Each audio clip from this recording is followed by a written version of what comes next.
Olá, pedimos por gentileza que você se inscreva em nosso canal, ative as notificações para que você receba os avisos de novos conteúdos e, se puder, compartilhe para ajudar a divulgação desse trabalho. Muito obrigado.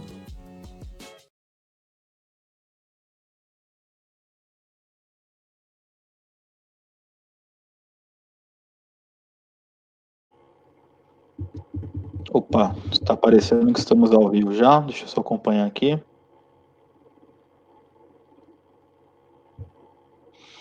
Boa, já apareceu aqui, já vou compartilhar os links. Vamos lá, pessoal, boa noite a todos. Estamos aqui entrando ao vivo na nossa página aqui no Evangelho Negociável para poder fazer uma live de aconselhamento, foi o tema que nós decidimos. Eu estou partilhando aqui a live nos grupos. Deixa eu ver se eu consigo pegar o link aqui. Copiar o link. Deixa eu ver. Acho que está indo aqui. Deixa eu só mandar aqui para o pessoal lá nos grupos do Telegram, no nosso WhatsApp.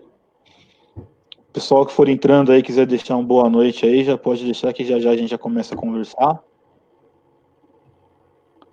Estamos ao vivo.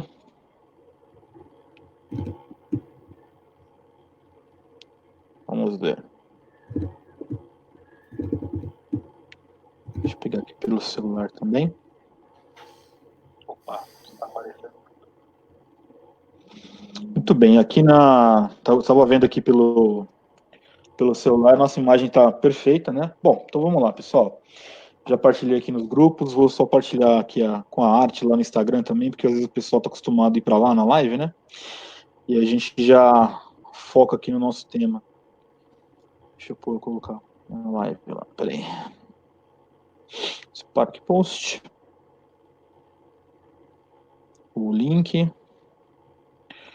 Eu vou escrever aqui, estamos ao vivo no Facebook.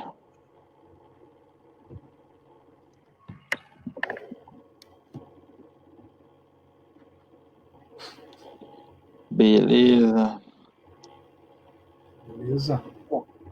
Let it go. Leclerc, mais uma vez então, meu amigo, quero te agradecer por você ter vindo aqui na nossa live. A Márcia aqui está dando já ok, que o som está tranquilo, a imagem está ok, excelente. Ótima noite para a Márcia também, que já a Márcia é uma fã inveterada, está sempre com a gente aqui na live. Bom, essa semana nós começamos a voltar a fazer aqui as lives pelo Facebook. E aí eu tinha pensado, né, em fazer uma programação aí com o tema do aconselhamento, que entendo que é um tema que está há um tempo talvez perdido na igreja, ou que talvez não tenham sido dada a devida atenção para esse tema, e para as qualificações que a pessoa que está lá praticando o aconselhamento, o cenário, né, o contexto em que o aconselhamento se desdobra, enfim. E eu quero agradecer aqui você, Leclerc, porque você é um cara que toda vez que eu invento uma doideira, você vem junto, sem medo de ser feliz. E isso é muito bom, porque a gente sabe que nós não estamos sozinhos aí na caminhada, né? Então, muito obrigado, né?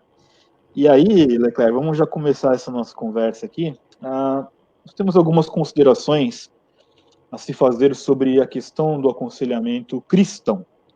Eu acho que a primeira coisa é conceituar o que é o aconselhamento cristão, né? Existem diversos autores, até a gente estava conversando aqui um pouquinho agora antes da live, né, sobre os livros, né, aquelas indicações que a gente tem. Eu queria, começando a ouvir aí, Leclerc, na sua opinião, o que você entende ou como você conceitua o aconselhamento cristão, né, no teu ponto de vista, né, nos trabalhos que você já desenvolveu, a tua percepção em relação ao aconselhamento cristão. Bom, primeiro, boa noite, Marcos. Obrigado pelo convite mais uma vez. Já é a terceira live que a gente está fazendo aí, muito legal. Legal. Agradecer a participação da turma aí. Espero que venham muitas perguntas polêmicas, muitas tretas para a gente tentar. Tomara que venha. Pelo menos debater, né? Que é muito bom. Exato. Pessoal que está aqui na live, podem colocar suas perguntas aqui, que aí nós vamos conversando e vamos respondendo, né? A pergunta ela vai passar aqui na legenda aqui, tá vendo? Tem uma legenda aqui onde está a Gorete dando boa noite aqui. a gente vai colocando as perguntas e vamos falando, tá? Desculpa, Leclerc, pode ir lá. Não, tranquilo. Então, cara, o que acontece?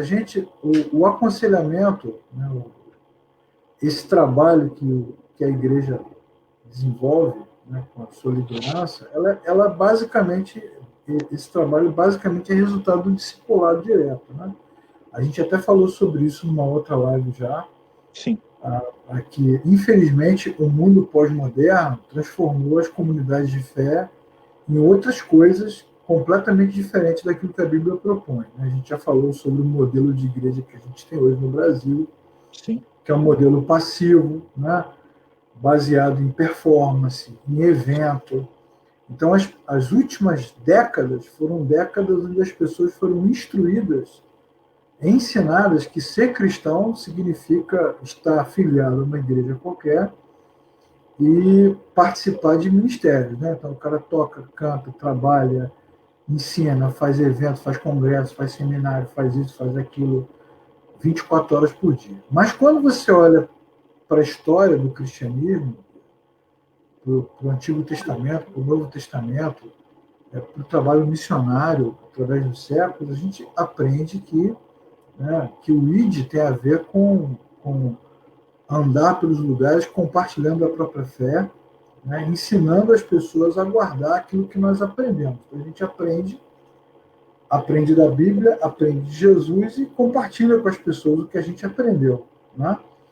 Testemunhos de fé. Então, o aconselhamento cristão, ele basicamente é resultado de um discipulado de pessoas que têm mais experiência na fé cristã.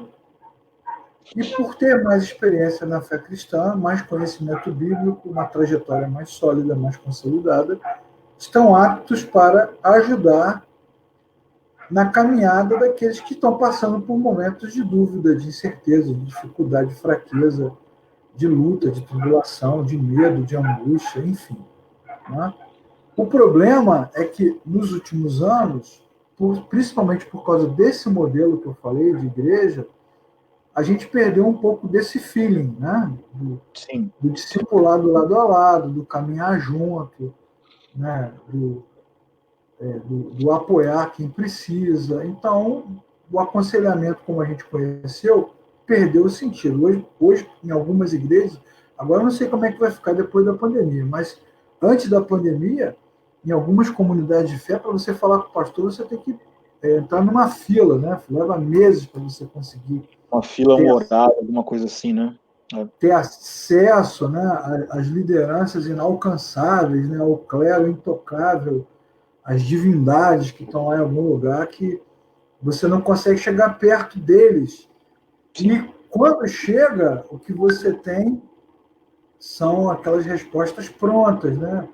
Aqueles conceitos clichê, formados sobre um monte de coisas relacionadas à vida, a vários comportamentos. Então, se eu tivesse que definir aconselhamento de forma simples, eu diria que aconselhamento tem a ver com isso. Homens e mulheres que conhecem o Senhor, que têm mais tempo na caminhada, mais tempo na jornada, mais tempo na fé, uma fé mais robusta, mais sólida, experimentada na prática, no cotidiano, no trabalho, no casamento, na família, nas questões da vida, e por isso essas pessoas estão aptas para dar apoio, dar pistas, apontar caminhos para que outros cristãos possam construir também, edificar sua fé de uma forma mais sólida. Amém. Antes da gente, evidentemente, vir para a live, né, eu dei uma boa pesquisada. Eu tentei, nas minhas palavras, definir um pouco qual é a visão que eu tenho em relação ao aconselhamento, né?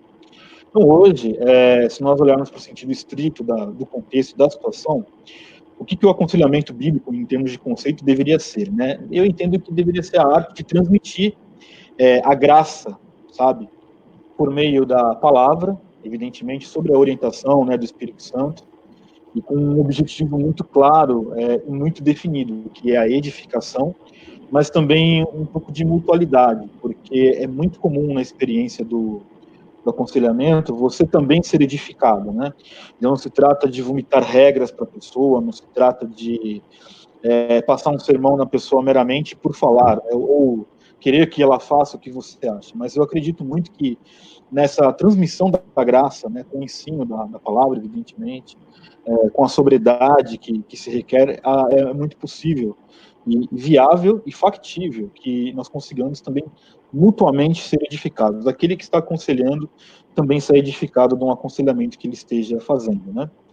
E a gente já tem aqui uma pergunta, que é a do Marcelo, se existe um tempo para o aconselhamento, né? Eu acho que o tempo que o Marcelo se refere é por quanto tempo se conversa no aconselhamento. Eu entendo que seja isso, né? E aí, a gente pode, se você quiser, já responder isso, e depois a gente continua com a linha de raciocínio, que foi a primeira pergunta, e aí a gente volta depois para nossa linha de raciocínio aí. Então, você entende, se você acha que, por exemplo, existe um tempo padrão para se fazer esse aconselhamento? Alguma coisa assim? Então, vou pegar aí o rastro do que você acabou de falar para juntar com o que eu falei antes. Assim, tem a ver, a questão do aconselhamento bíblico tem a ver com pessoalidade, né? Gente falando com gente. Isso. Gente falando com gente sobre a vida, sobre a Bíblia. Como é que eu vou te aconselhar sobre oração se eu não tenho uma prática de oração? Ou vou te aconselhar sobre adoração se eu não tenho a prática de adoração? Ou sobre a vocação se eu não tenho vocação nenhuma? Então, é gente lidando com gente. Nesse sentido, não tem tempo de aconselhamento, né? Porque não é uma clínica. Muito dessa. É igual um consultório que a pessoa vai lá, né? Então, senta lá, eu vou ficar aqui 1 hora, você me pagou para ficar aqui 1 hora, a gente começa a falar. Esse modelo que a gente tem, baseado em performance, em evento, em coisas, realizar coisas, esse modelo que foi criado aí nas últimas décadas, ele tirou exatamente isso, a pessoalidade, a coisa do indivíduo.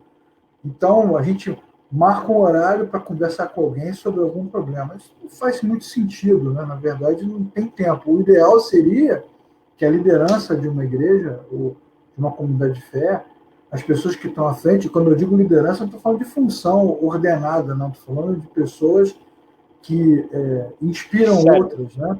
Que servem, que inspiram, que conduzem, que lideram com a sua vida, com a sua expressão, com o seu trabalho. Esse tipo de aconselhamento deveria acontecer o tempo todo. O tempo todo. Você está ali trabalhando no culto, na conversa, no bate-papo, nas realizações.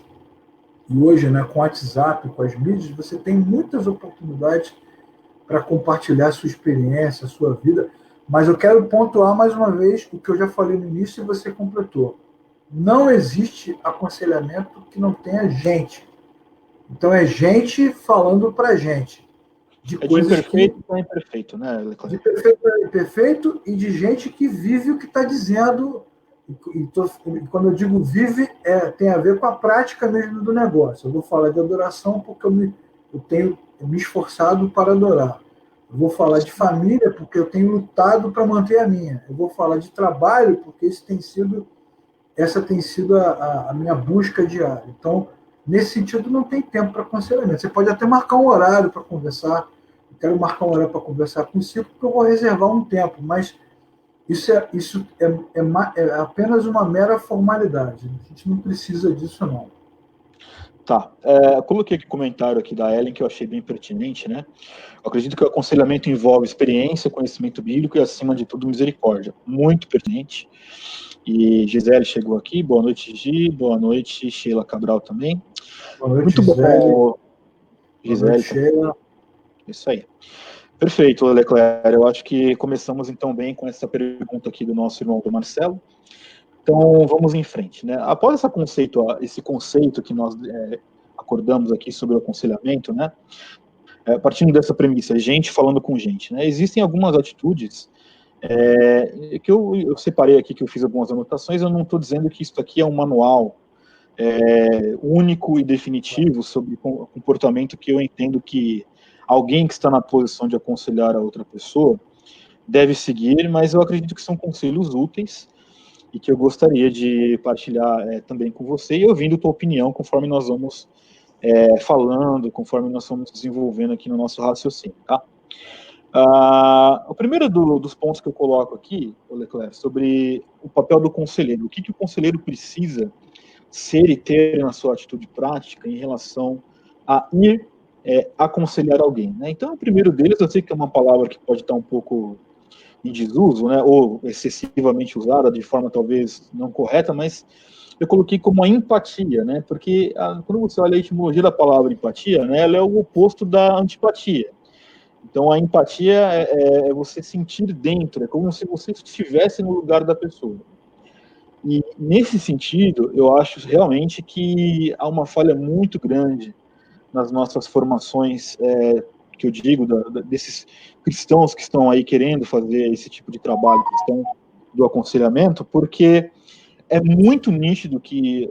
eu já atendi muitas pessoas falando que foi buscar conselho e percebeu que o conselheiro não estava dando devido atenção ao caso, né? Aquela empatia, é um pouco daquilo que nós falamos sobre a diferença entre ouvir e escutar a pessoa. Muito bem. Qual é a tua percepção deste ponto aqui? Olha, da empatia? Isso. Então, cara, assim, como é que eu posso expressar? Tem que tomar mais cuidado com as palavras. Cara, Precisa. Olha. muito da igreja hoje é fake, né, cara? Assim, é fake, pô. Você não tem, assim, você não tem uma relação concreta, objetiva com aquela comunidade onde você está. Então, o discurso é frio, ele é vazio, né? Ele é vazio. Vou dar um exemplo que não tem nada a ver com igreja, mas que resume muito bem o que eu acho. Antigamente, 30, 40 anos atrás, quando você não tinha as arenas de futebol, tinha os estádios, o Maracanã, o Pacaembu, São Paulo, né? O Mineirão, não era arena, eram os estádios. Então, no Maracanã, por exemplo, tinha a Geral. Não sei se você chegou a conhecer a Geral, tinha fosso. Então, vi o torcedor do Flamengo, lá do Fluminense, do Vasco, do Botafogo, lá da Baixada Fluminense, de trem, pagava R$1, R$2 para ficar em pé, às vezes na chuva, durante 3, 4 horas, e aí o time ganha, ele chora, o time perde, ele chora, né? O nego jogando o saco em cima dele, e aí ele respira, ele se emociona, porque ele tem paixão pelo time. Eu me lembro até quando o Corinthians construiu o Itaquerão, eu me lembro de uma reportagem que eu assisti dos torcedores que não tinham dinheiro para entrar e ficavam torcendo do lado de fora. O cara saía de casa, ia para o Itaquera e ficava do lado de fora. Então ele tem uma relação de paixão com o time, de amor, de emoção, né? Pega a camisa, esfrega na cara. Quando vieram as arenas, o que o futebol se tornou? Um teatro, um espetáculo. Né? Então o cara compra ingresso, cadeira numerada, vende carro, tudo bonitinho, come hambúrguer, celular. Se perdeu, ganhou, tanto faz. Não tem uma relação, a verdadeira torcida muitas vezes não tem acesso, porque não tem uma relação de amor, de paixão. Então, a primeira coisa que nós precisamos nos perguntar é se nós estamos numa igreja, numa comunidade de fé, onde nós realmente fomos plantados por Deus ali, se nós amamos aquele lugar, aquele rebanho, aquele aprisco, amamos servir ao Senhor ali, amamos os irmãos, porque essa relação é que gera empatia. Então você vai ouvir a pessoa, né, ou vai ser ouvido se tiver um link, né, se tiver uma conexão que envolve a missão, envolve a paixão, o amor de estar ali. Né? Esse link, que não é fake, né?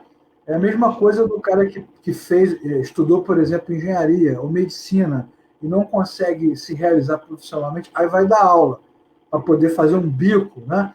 Ganhar mais um dinheirinho. Só que não ama ensinar, não ama o aluno. Então dane-se o que acontece ali, fala, entendeu, não entendeu, não sei o quê, o cara está ali, doutor. Quantas aulas, você já deve ter passado por isso, Marcos, você que está nos assistindo.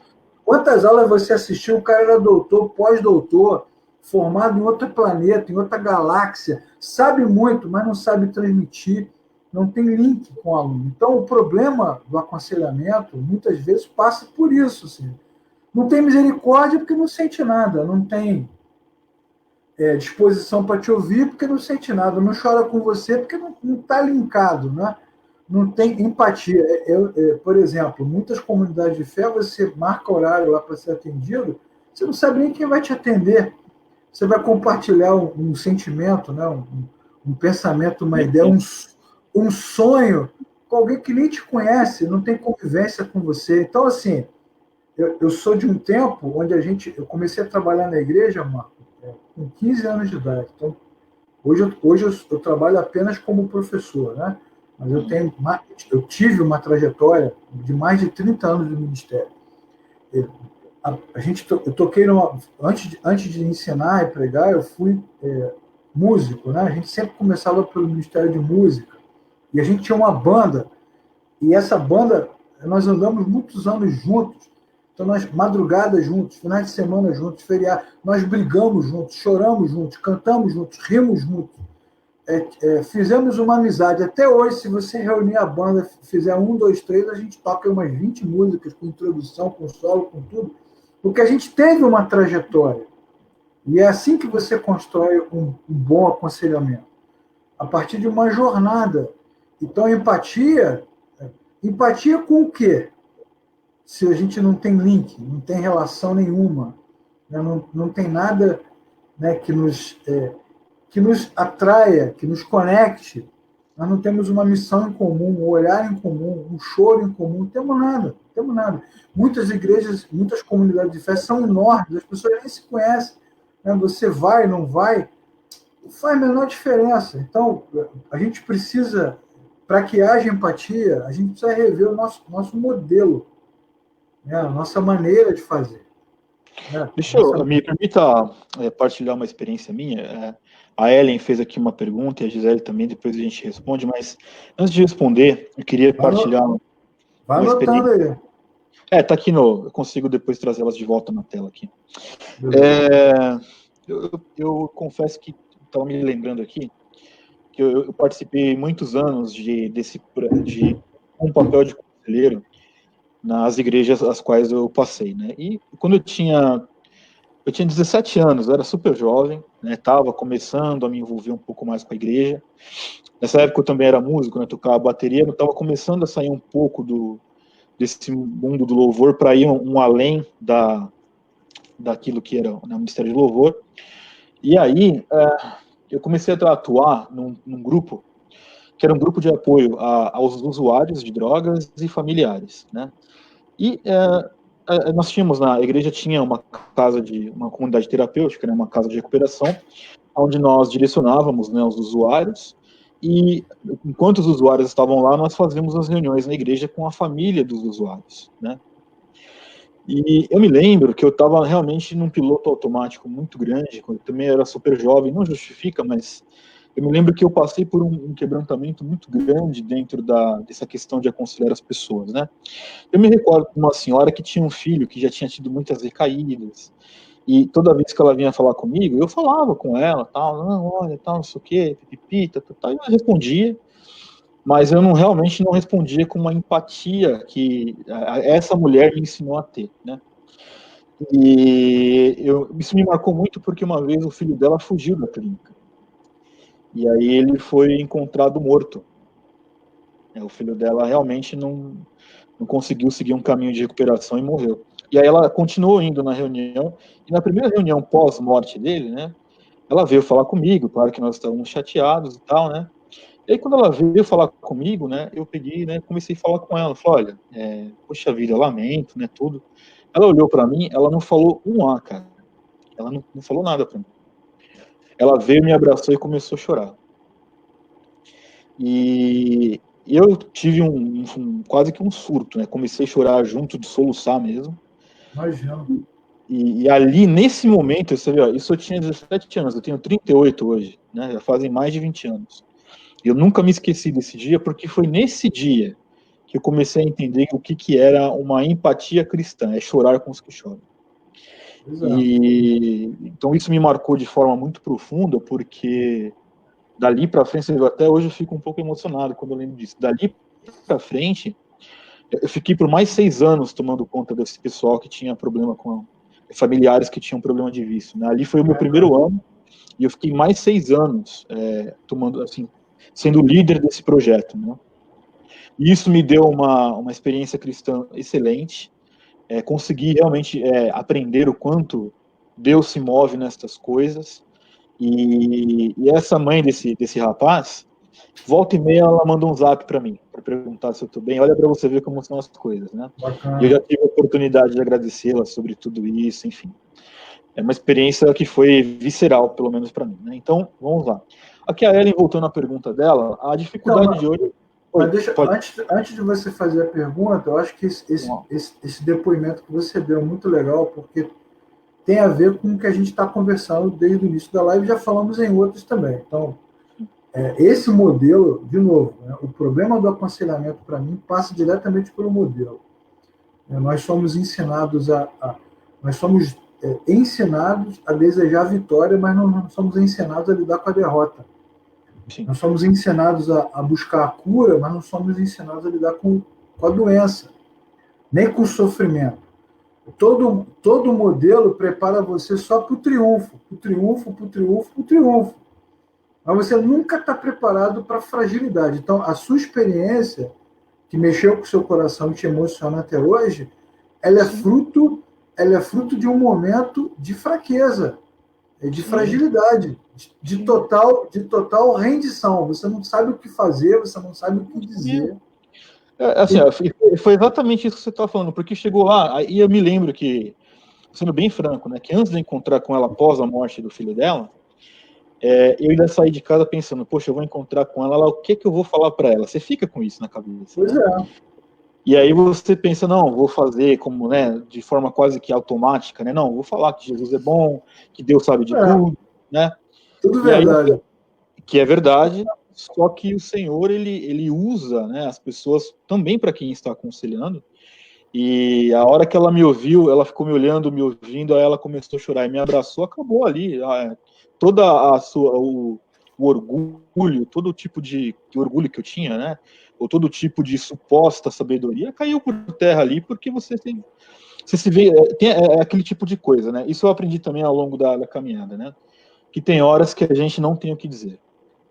Então, eu não sei se você também você já deve ter percebido, Marco, que todo não que é um exagero, né? Mas muitos jovens pregadores, quando o cara começa a pregar, que é jovem, 17, pode observar que o cara, quanto mais jovem ele é, mais pancada ele dá. São as pregações de exortação, de contestação, de questionamento. Cara, o tempo é o nosso grande aliado, porque o tempo nos quebra, nos derruba, né, expõe a nossa fraqueza, a nossa fragilidade. Então, até uma coisa que escreveram aqui, né, falta misericórdia.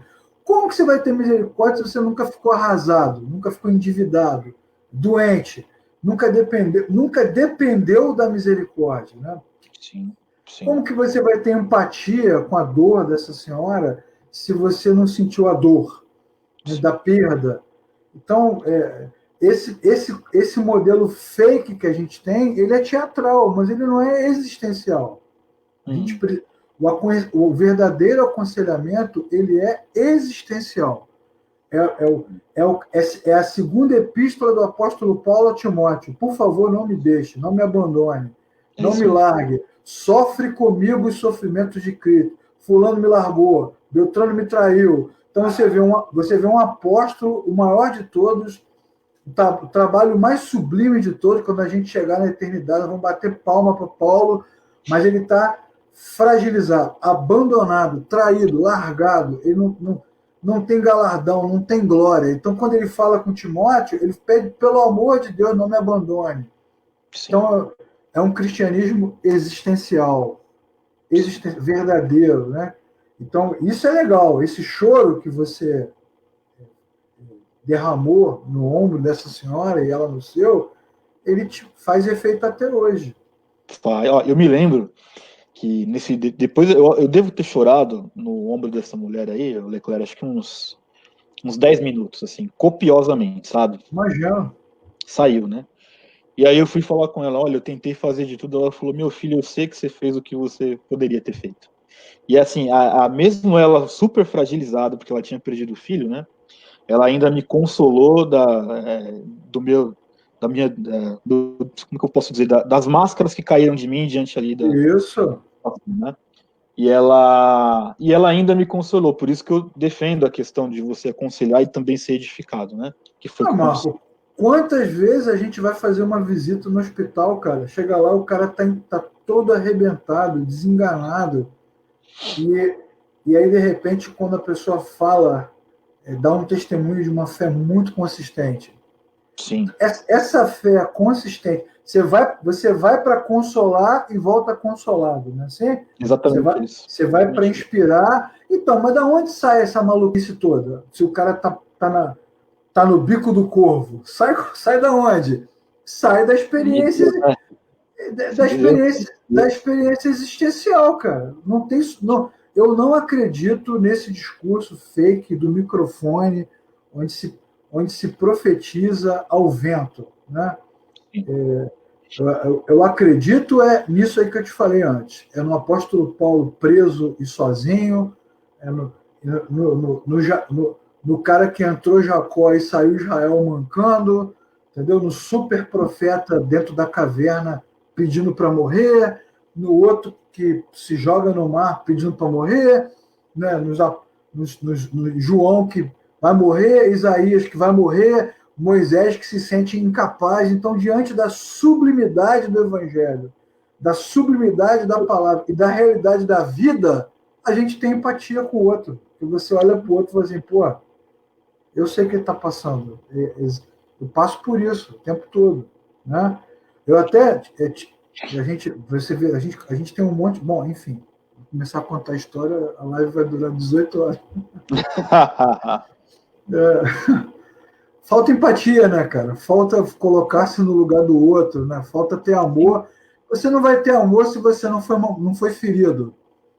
Essa é uma conclusão difícil. Só chega a essa conclusão quem está baleado. Quem não foi baleado não vai conseguir ter o mesmo sentimento. De jeito nenhum. Vamos aqui à pergunta da Ellen, né? A dificuldade realmente de hoje realmente é essa, né? Se colocar no lugar do outro, que é o que a gente está falando da empatia. Por outro lado, precisa haver um cuidado com quem se vitimiza. Porque também é muito comum isso, né? A pessoa ela tem aquele excesso de se vitimizar. Isso é comum também. Como lidar com essas diferenças? Você quer responder aí, Leclerc? O que você acha aí? O que você pode dar de conselho para Ellen? Então, mas assim, primeiro, Ellen, a gente tem que desenvolver esse discernimento, né? Porque há os que se vitimizam e há também eu e você, você no caso o Marco, né? Tem nós dois aqui que acabamos rotulando as pessoas de estarem se vitimizando. Para a gente discernir quem se vitimiza ou não, a gente precisa ter a ferida, né? Porque, de fato, até os que se vitimizam devem receber um olhar de misericórdia porque estão se vitimizando, estão frágeis de alguma forma, né? Estão usando isso. A intenção da pergunta é assim, pelo que eu entendi aqui da Ellen, né? Seria o seguinte, o cuidado que se deve ter entre, de fato, aconselhar alguém para que produza assim, uma retificação, uma mudança, ou talvez alimentar uma deformidade da pessoa. Acho que talvez seja esse melhor o contexto. Não, acho que a gente não corre esse risco se o aconselhamento for existencial, for verdadeiro, como a gente está tentando propor aqui, a gente não corre esse risco não, porque o conselheiro, a conselheira, o trabalho é sempre levar a pessoa para Cristo, né? A gente está aqui para apontar para Cristo. E apontar para Cristo, você faz tudo. Você chora junto, você confronta, né? Como você faz com filhos. Quem tem filho faz isso, né? Então você briga, bota de castigo, beija, abraça, comemora, sofre. Então, quando é existencial, a gente não corre o risco de ficar alimentando. Quando é fake, quando não é existencial, aí você tem uma relação adoecida dos dois lados, né? Tanto de quem se aconselha como de quem está aconselhando. Eu acho que o foco principal, eu tenho plena convicção assim, no meu interior, é a gente rever o modelo. Rever o modelo de caminhada cristã que a gente tem levado. Isso aí é essencial. Agora, eu também concordo que a gente vai errar no caminho. E errar no caminho também faz parte desse processo existencial. A gente também erra. Pô, esse aconselhamento aqui não deu certo. já sei que esse tipo de caminho eu não posso seguir. Da próxima vez eu estou preparado. E esse processo também te forja para ajudar o outro melhor. Sim, sem dúvida. Sem dúvida. Muito bom. Aqui a pergunta que a Gisele fez, né? Se vocês acham válido jovens sem experiência aconselhar outros jovens, né? Dentro do âmbito cristão, claro. Aí eu vou fazer vou responder para a gente ir revezando, mas aí você complementa também, tá? Pelo amor de Deus, reveza comigo. Vamos junto. Olha, eu sinceramente eu tenho ressalvas quando alguma pessoa sem experiência ela tenta aconselhar outra, não porque ela faça da experiência em si mesma, a experiência dela, ser uma doutrina, né? Mas é um pouco do que o Leclerc está falando aqui desde o começo da live. É a questão da existência da pessoa, né? Então, como é que uma pessoa pode falar assim, olha, eu entendo sua dor, se eu não passei pela dor? Então, eu acho muito complexo. Hoje eu olho para trás, eu sei que Deus teve muita misericórdia de mim, porque você vê, essa história que eu contei, eu tinha 17 anos de idade, eu era um menino ainda na fé, estava começando a aprender, nunca nem tinha lido a Bíblia direito, e já estava lá por falta de pessoas mesmo, tentando servir do meu jeito bem intencionado, mas os bem intencionados também erram, né? Mas eu podia ter falado um monte de coisa errada, e devo ter falado algumas coisas erradas, que eu com certeza não vou me lembrar, né? Certamente falamos. Certamente falamos. Eu não tenho, vou dizer que não errei seria uma presunção absurda, né? Sou o Jesus em pessoa, né?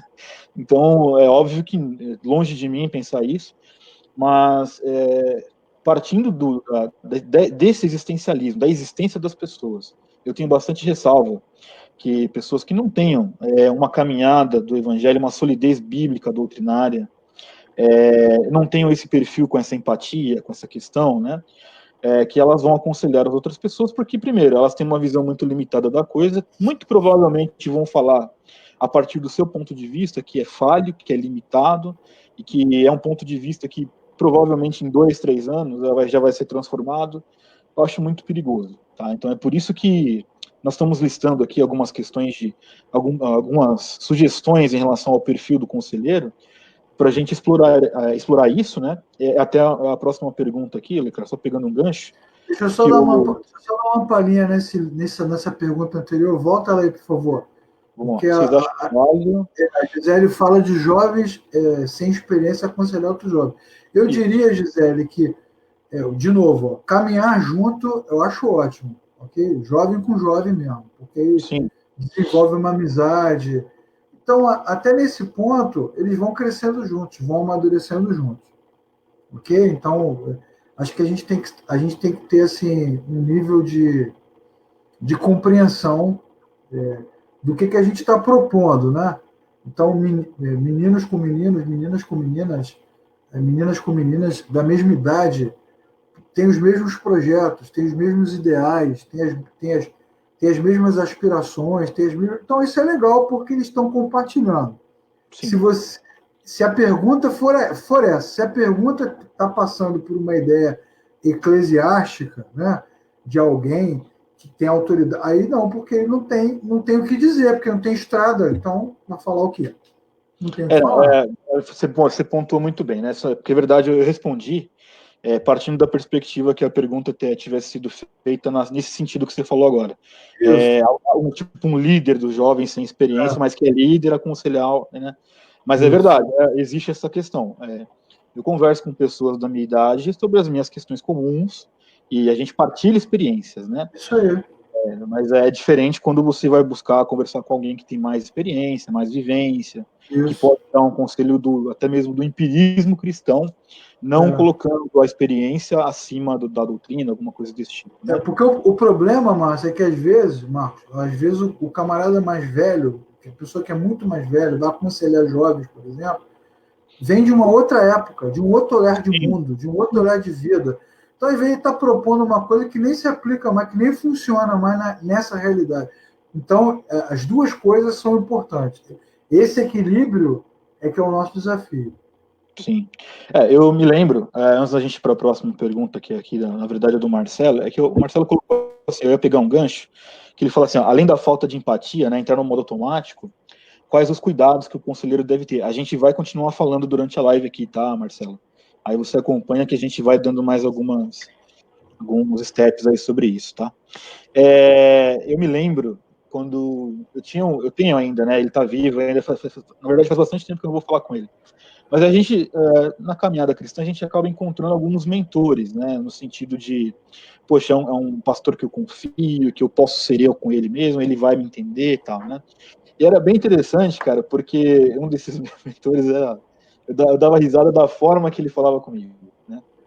Ele chegava lá, né? Ele conversava com ele. Eu não sei nem se ele tá assistindo essa live aqui, depois eu vou descobrir se ele tá assistindo essa live, né? Ele falava assim: Marcão, tudo bem? Tudo bem. Senta aí, vamos conversar, né? Tal, fazer um café pra gente. Aí eu já começava, né? Não, então, eu tô num projeto assim do trabalho, terminei mais uma graduação tal, né? Aí ele ficava ouvindo. Então, Marcão, beleza, já entendi o que você falou, mas assim, como é que tá a sua alma? Era desse jeito, cara. Ele virava para mim assim, como é que tá a sua alma, né? Como ele é gringo, né? De vez em quando ele mandava em inglês, né? Como é que está your soul? Tem uma voz meio assim, né?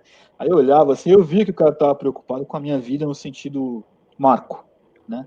Não o papel que eu desenvolvia que eu desenvolvo na sociedade, né? Não era com o pastor Marco, não era com o Marco, pai do Jonathan, não era com o Marco do Evangelho Negociável, com o Marco Sico, que é um ser humano comum, e tem os dilemas que qualquer homem comum tem, é com esse cara que ele estava preocupado. Isso eu achava maravilhoso, e acho maravilhoso, porque isso me ajudou no meu amadurecimento espiritual, né? Não só ele, como alguns outros que eu considero como esse, e pessoas que me dão e me davam bons conselhos, né? Enfim, acho que vai de acordo com o que a gente está falando aqui um pouco sobre encontrar esse equilíbrio, né, daquele pastor talvez mais idoso, né, com mais tempo de vida, e não misturar essas questões aqui, além da pergunta que a gente... Você acha, Marco, você que está dando esse depoimento, e você que está nos assistindo, você acha que nesse modelo pós-moderno, apressado, de reunião todo domingo, todo dia, de eventos, de manhã, de noite, de tarde, de consumo, esse negócio de consumo que a gente tem, né? Sociedade de consumo, mercado de consumo, você acha que tem espaço para isso? Olha, essa é a questão de alguém que senta, que te ouve, que está preocupado. Eu nem lembra, o cara só lembra que você sumiu quando você aparece. Você apareceu, pô, você está sumido, porque o cara lembrou na hora. Então, na verdade, esse modelo que a gente tem, pasteurizado, encaixotado, formatado, tirou muito dessa questão que você está abordando agora, que tem a ver com gente que se preocupa com gente. Então, precisamos de comunidades mais humanizadas, né? Mais sim. humanizadas. Enquanto isso não... Porque, senão o cara não vai te perguntar. Na verdade, para dizer a verdade, as pessoas não querem nem saber o que você está passando. Não querem nem saber. Se você começar a dizer... Se você disser que está sofrendo, o cara vai começar a competir com você para ver quem sofre mais, né? Ah, você não sabe de nada, não sabe o que você está passando, porque eu estou muito pior do que você. Competição de enfermidade, de dívida, de problema. Se você disser que está com medo ou está fraco, dependendo da comunidade que você está, o cara vai dizer que você não tem fé, né? Que você precisa se converter outra vez. Então, desumanizou o negócio. Esse depoimento que você deu, os dois depoimentos, tanto o primeiro como esse agora, mostram uma coisa que exige tempo. Pô, para você ter uma ideia, Leclerc, eu ia na casa desse meu amigo, que ele mora no interior de São Paulo, né? Não mora tão perto, mas quando eu ia para ficar o dia inteiro, né? Para passar uma tarde, almoçar com ele, bater papo, falar, e eu chegava em casa 10 horas da noite, né? Aqui, a Lia Matos colocou assim, além da vivência, né? Quais as características que um conselheiro cristão deve ter, que é praticamente a mesma pergunta lá do Marcelo. Ô, Lia, eu vou pedir que você continue acompanhando o que a gente vai falar, tá? Legal. Tem um comentário aqui, Leclerc, da Shirley, que eu acho extremamente forte e tem muito a ver com o que você acabou de falar aqui, ó. Eu tenho dificuldade em me expor em aconselhamento porque são pouquíssimos os que consigo buscar o conselho, porque quando procuro tenho dificuldade em falar. Isto porque eu já fui exposta pelos meus antigos, entre aspas, conselheiros, para poderem ensinar aos outros e não cometer erros. Ter cuidado com a ética, descrição e proteção é ter empatia também. Essencial. Essencial. Eu vou te dar Às vezes eu costumava, né? Chegou a ajeitar a cadeira. Não, eu vou te falar o porquê, cara. Me lembro subiu até uma fumaça agora. Eu senti aqui. Your soul. Your soul, né? Cara, se eu te falar que eu conheço, aqui no Evangelho Negociável, eu já atendi muita gente ferida por coisas muito semelhantes do que a Shirley colocou aqui. A pessoa, às vezes, ela vai buscar o pastor, o conselheiro, para dizer, olha, estou com um problema na minha alma, né? Minha alma está com problema, e o cara sai expondo, sai falando de púlpito, começa a mandar indireta. O cara prega olhando para a pessoa, você que está cometendo tal pecado, aponta o dedo, só falta falar o nome. E tem uns que falam, né? Isso é muito sério. Eu costumava dizer, o pessoal ficava doido comigo, né? Principalmente no seminário, né? Às vezes eu dou aula, uma das cadeias que eu dou aula é a espiritualidade cristã, né? E eu falo bastante sobre a questão do conselho, e eu falo, olha, nesse sentido, nós temos que ser tão confidenciais como a igreja romana diz que os padres têm que ser num confessionário. A pessoa chega até você, tem que morrer com você o assunto. Né? Você não deve, eu particularmente, eu não falava isso nem com a minha namorada, quando eu não era casado, alguma coisa desse tipo. Né? Então eu não tenho, eu não consigo entender, e acho uma postura ridícula, aqueles que não conseguem manter a discrição quando você tem esse conselho, né? Tem certas coisas que você tem que ouvir, e só você e Deus ali ouvir, porque a pessoa conseguiu falar com muito custo. Então, é muito tenso isso, né? Isso que a Shirley está falando é um problema sintomático de grande parte das igrejas. Grande parte das igrejas. Enfim. Você quer... Cara, quero isso. Rapaz, você vai se ajeitar na cadeira aí também, né? Eu me ajeitei junto com você naquela hora. Rapaz, eu quero dizer duas coisas. É Shirley, né, o nome dela?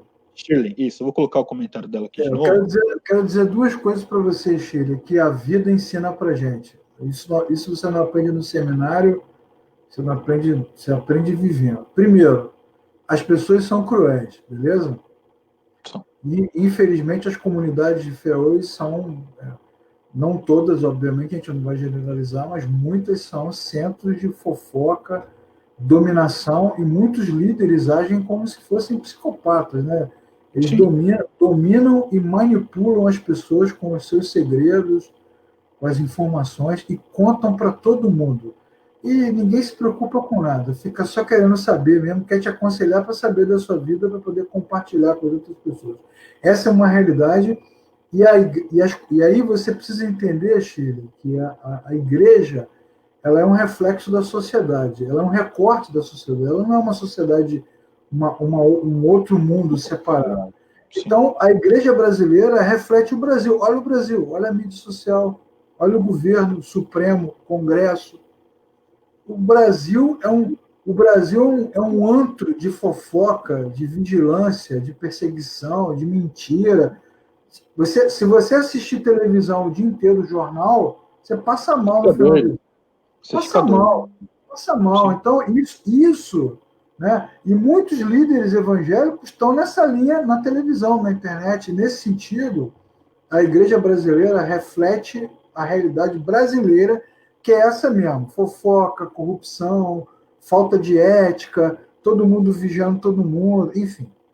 Dito isso, a segunda coisa que a gente aprende é o seguinte: para viver melhor, com mais tranquilidade, em paz com o Senhor, preserve a si mesmo, preserve a sua vida. Compartilhe o menos que você puder. Não se exponha, porque a exposição eclesiástica ela é uma destruição total. É por causa disso que a gente tem muitos jovens abandonando a vocação, pastores que se suicidaram, vários se suicidaram nos últimos anos, porque não aguenta a pressão. É um mundo de exposição e destruição. São poucos os que sobrevivem para contar a história. Então, o que a gente faz? Se preserva. Começa pela mídia social. Não tem problema você ter mídia social, porque eu tenho, o Marcos tem, a gente tem tudo. Agora tem Parler também, né? Facebook, Parler, Instagram, a gente tem tudo. Mas o que você faz? Coloque menos da sua vida lá. Né? Você quer sair, viajar, quer fazer alguma coisa que as pessoas podem questionar, né, te criticar, entende? Faça de forma reservada, faça com aqueles que você ama, faça de forma particular, preserve a si mesmo, porque a superexposição, quando você junta isso com esse problema ético que a gente tem brasileiro, né, latino-americano, dá nessa maluquice aí. E é difícil, você falou, o Marcos está falando sobre, uma das coisas que a gente vai falar lá na frente, provavelmente, é a formação do conselheiro, né? Para você ter um bom conselheiro, a gente tem que formar. É difícil falar de ética onde não tem ética. Tem ética, pô. Você vai falar de quê? Baseado em quê? Qual a nossa referência? Se vaza tudo. O Supremo Tribunal Federal aprovou ontem ou hoje, se eu não me engano, né, a liberação de informações sigilosas. Da Lava Jato, né, para os caras. Está tudo liberado. O Newton vai ter acesso a renda, receita, imposto de renda, dados fiscais de todo mundo. Então, como que você vai ensinar sobre ética se você não tem ética? Então, esse é um problema. A gente tem um problema sistêmico, endêmico, epidêmico. Então, Chile... Sintomático, né, detectável, tácito, claro. Bem-vindo, Chile, ao clube dos que foram expostos, massacrados publicamente, sem a menor piedade. Não tem piedade nenhuma. A sonzeira de Deus, né, Leclerc? Graças a Deus, a graça nos alcança, né? Nesse meio termo, como você disse, só Deus só a graça de Deus que nos alcança, que nos sustenta nessas horas. Muitas pessoas, você pode observar que só aumenta o número de desigrejados, né? Tem um livro do Paulo Romero que se chama Decepcionados com a Graça. Lê lá, Chile, para você ler. Tem o outro lá da Mundo Cristão, Feridos em Nome de Deus. Tem um monte de obras falando sobre isso, sobre gente machucada. É o sistema. Tem um livro que eu acho muito interessante nessa temática que chama assim, Dê Outra Chance à Igreja, que fala muito das pessoas que apanharam, né, nesse sentido nas igrejas e que se revoltaram, né, e etc. Né? Só mandar um abraço tem um livro da Editora Vida, dos anos 80 ainda, famosíssimo, Esgotamento Espiritual. Maravilhoso. Pô, livro espetacular, livro antigo, dá uma lida, tem um fósforo na capa queimado, livro belíssimo. Então, o burnout hoje é quase que já cotidiano, nós estamos tudo com burnout, todo mundo surtando. Só mandar um abraço para o meu amigo lá, o Júnior, da página do Louvor Genuíno, né, que ele sempre está dando uma força para a gente aqui. Ele colocou assim que lá na página do Louvor Genuíno, ele recebe muitas perguntas, né? E muitas vezes eu peço ajuda aos outros irmãos na fé. Né? Não tenha vergonha disso, o pastor Marco é um desses. Abraço, meu amigo. Isso que o Júnior está falando é um reflexo do que a gente vê. Isso é uma das coisas, é um pequeno parágrafo aqui, tá, Leclerc? Que essas páginas, esses trabalhos virtuais acabaram que, além de todo o conteúdo, né, se mostrando muito útil. As perguntas que as pessoas não tinham a abertura de fazer nas suas igrejas locais, elas chegavam até nós e chegam até hoje. Eu tenho gravado uma série de vídeos, né, lá no nosso canal do YouTube, que se chama Evangelho Negociável Responde. As dúvidas que são comuns à caminhada cristã, eu estou pegando todas elas que eu recebo muito nos meus e-mails, seja no WhatsApp, nas minhas mídias pessoais, né? E gravo um vídeo e respondo porque eu percebo que a dúvida de um pode ser a dúvida do outro, né? Você sabe, você não dá aula em seminário? Quantas aulas se tornam terapia de grupo, cara? Sim. Olha, nossa, a deficiência, né, da igreja nessas questões é muito grande. É muito grande, né? Pois é. Leclerc, um segundo ponto aí que eu queria sugerir para a gente começar a falar, senão a gente também divaga até... Embora aqui não tenha limite de horário, tá? Para mim, podemos ir até a meia-noite, porque no Facebook Tranquilo. Instagram é uma hora, que a parte boa do Face é essa, né? Tranquilo. Uma das coisas, do segundo tema aqui, respondendo uma pergunta da Lia Matos e do nosso amigo lá do Marcelo, o que eu entendo que um conselheiro ele precisa ter? Então, nós falamos sobre a empatia, né? O segundo, eu coloquei como o respeito. O conselheiro precisa respeitar a pessoa. Ele precisa... Entra um pouco no que a Shirley colocou aqui como pergunta. O respeito de ouvir a pessoa, de não sair expondo a pessoa, respeitar a dor da pessoa, né? Não subestimar aquele sofrimento que ela esteja passando. e respeitar, inclusive, as opiniões que você, porventura, pode achar que naquele momento é errada, mas a hora que ela vai lhe buscar o conselho, ela despeja tudo aquilo e você precisa ter o filtro de ouvir aquilo tudo, digerir aquilo, porque às vezes a pessoa já aconteceu muitas vezes comigo, uma pessoa vinha se aconselhar num nível de desespero muito grande, a pessoa parecia que estava querendo me afetar, né, assim, me atacar, alguma coisa assim, e eu deixei. Falou, quando ela se acalmou, aí veio aquele choro, né, tudo, ai, me perdoe, e você respeitar esse momento da pessoa, né. Qual é a visão que você tem em relação a isso, essa questão da necessidade, da importância do respeito que o conselheiro tem que ter?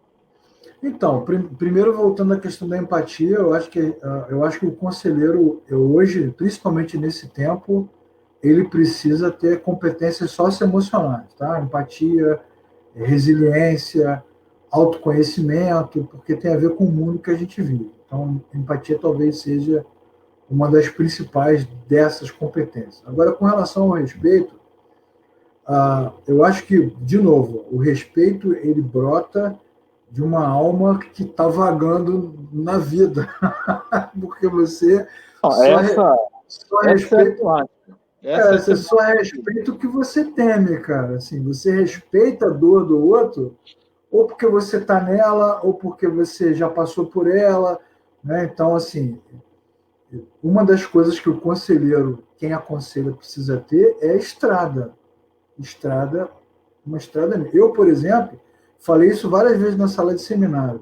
Eu fui, quando eu fui ordenado, né? Hoje eu não trabalho mais como pastor. Minha função hoje é só na área de educação. Já falamos sobre isso em outras lives, né?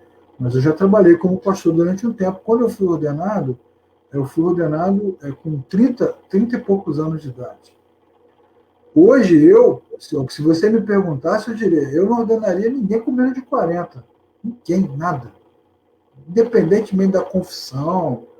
Por quê? Porque o cara precisa ter uma trajetória de vida, de erros, acertos, problemas, porque essa estrada, né, o cara que trabalhou, viveu, casou, viajou, curtiu, fez um monte de coisas e agora tem mais firmeza da sua vocação, é que ajuda você a respeitar. O respeito está aí. Sim. Você respeita o aluno que tem dificuldade em aprender se você também tira nota baixa. Mano. Se só tira nota alta, você acha que você vai chamar o cara de burro. Né? Então você respeita por isso. Esse respeito, você respeita a doença quando você tem uma doença crônica. E aí você respeita. Né? Eu sei, porque também já vi tanta coisa, né, cara? Eu não estou tão velho assim, mas já vi muita coisa. Já vi muita gente ir para o púlpito dizer: você que fica aí de mimimi, reclama de tudo, murmura de tudo, é porque você não tem fé, não conhece o teu Deus, porque a fé não duvida. Essa frase, a fé não duvida, eu ouvi muitas vezes. Eu quero dizer para você que está assistindo a live, ou vai assistir agora ou depois, a dúvida faz parte da caminhada, meu chefe. Quem não duvida não faz pergunta. Faz pergunta. Se não tem lugar para dúvida, não tem lugar para fé cristã. A gente não duvida de Deus. Mesmo assim, não duvida de Deus, porque Deus, na sua infinita graça, coloca a sua fé dentro de nós e nos segura até quando a gente está com raiva dele, ou tá triste com ele, ou decepcionado com ele, ou está distante, né?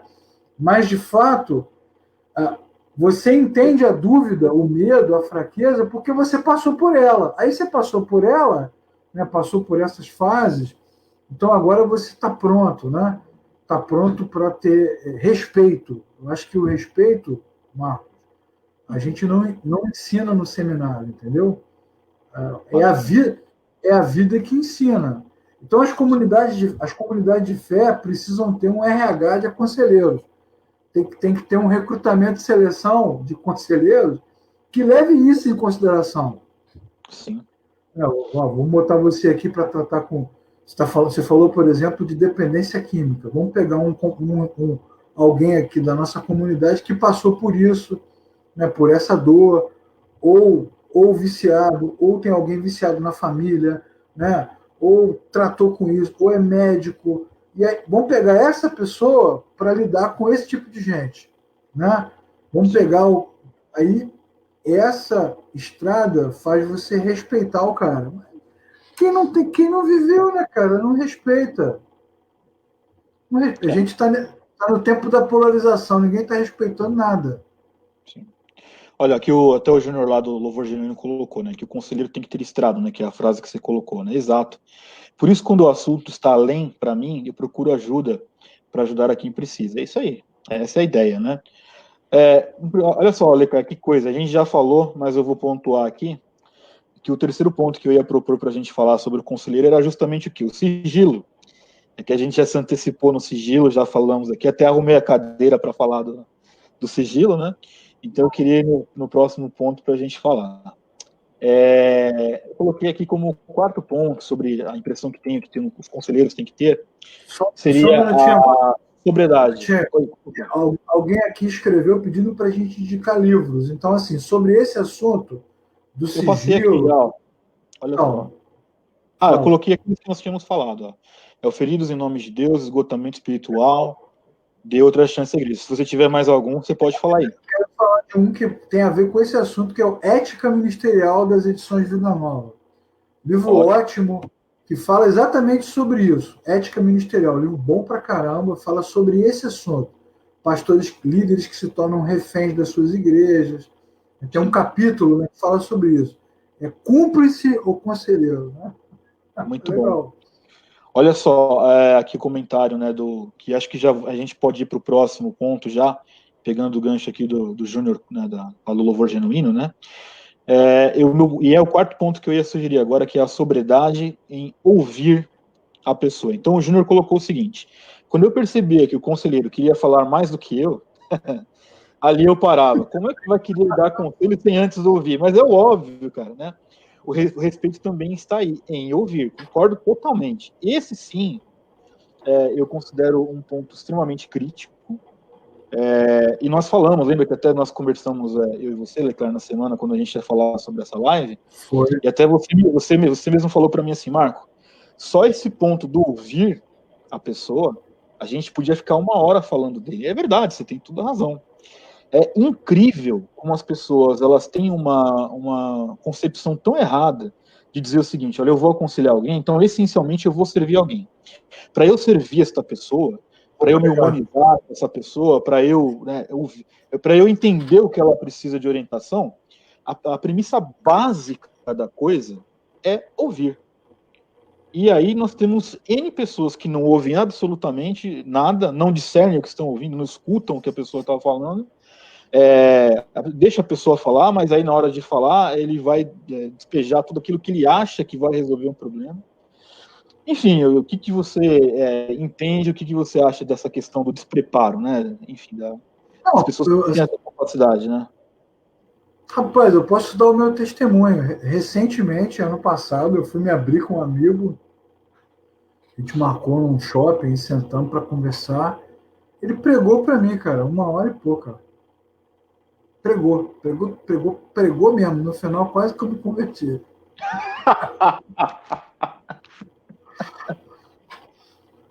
Assim, muitas coisas que nós falamos aqui são importantes, mas se tem uma coisa que me incomoda, é essa mania, que eu já até falei antes aqui, da competição. Você vai falar do problema assim, cara, machuquei o dedo. Pô, tu machucou o dedo, tu não sabe de nada, tem que ver o meu aqui que eu amputei. Cara, eu tô com uma diabetes. Diabetes é fraco, eu tô com câncer. Então, existe uma necessidade que é inerente ao ser humano e mais um sintoma desse modelo religioso falido que a gente tem no Brasil de competição espiritual. Então, vamos pontuar aqui a diferença entre escutar e ouvir. Ouvir tem a ver com ruído, vibração, né? Então, você está trabalhando... Eu, por exemplo, gosto de trabalhar ouvindo música. Ou então, com debate de futebol. Adoro debate de futebol, aquele debate de 4 horas que não chegou a lugar nenhum. Os caras ficam falando, adoro aquele... igual lavagem cerebral. Não está acontecendo nada. Então está trabalhando ali, então os caras falando, então está a música tocando. Isso é ouvir, você tá ouvindo, né? A vibração, o barulho. Você está dirigindo o carro, de repente tem um barulho que você não reconhece, que barulho é esse? Sim. Agora, escutar tem a ver com olho no olho, né? Com sentimento, com troca, né? Com colocar-se no lugar, com envolver-se. Tem uma questão aí que é sensorial, existencial, emocional. Então eu digo aqui, fuja dessas pessoas que querem pregar para você o tempo todo. Você vai falar com o cara fala. Não quero que você fale, quero que você ouça. Não quero saber o que você pensa. Né? Você tá com... Isso é um caso, posso te contar vários casos. O caso do cara que foi falar. Você vai falar para o cara que está com problema financeiro, você fala assim, rapaz, você também não sabe o que eu estou passando. Vai falar com um cara que está com problema não sei onde. Ih, você não sabe. A menina vai falar com a mãe assim, mãe, eu estou com problema no meu casamento. Aí a mãe fala assim, tu não sabe o que eu aguento do teu pai. Exatamente isso. Isso não adianta ficar fazendo catarse, né? Colocando para fora. Aqui, a pessoa vir se aconselhar com você e o problema dela é ser exatamente o que você viveu. Não, legal. Quando o problema dela é exatamente o que você viveu, Tatiane, você tem condição de sentir. É isso que é empatia. Empatia é isso. Você sente porque você viveu. Você, cara, eu sei exatamente o que você está falando. Uma coisa que é importante também, Leclerc, a gente falar, não que a Tatiane esteja sugerindo isso, mas é até legal para a gente pontuar mesmo. É muito importante também entender que isso vai esbarrar naquele conceito da gente falando com gente. Ou seja, o conselheiro também é um ser humano. E ele está tão sujeito quanto a pessoa que está buscando o conselho ao mesmo problema, piores, etc., né? E aí eu acredito nisso também que o Leclerc falou. Você está aconselhando por situações que você está enfrentando. Isso é empatia.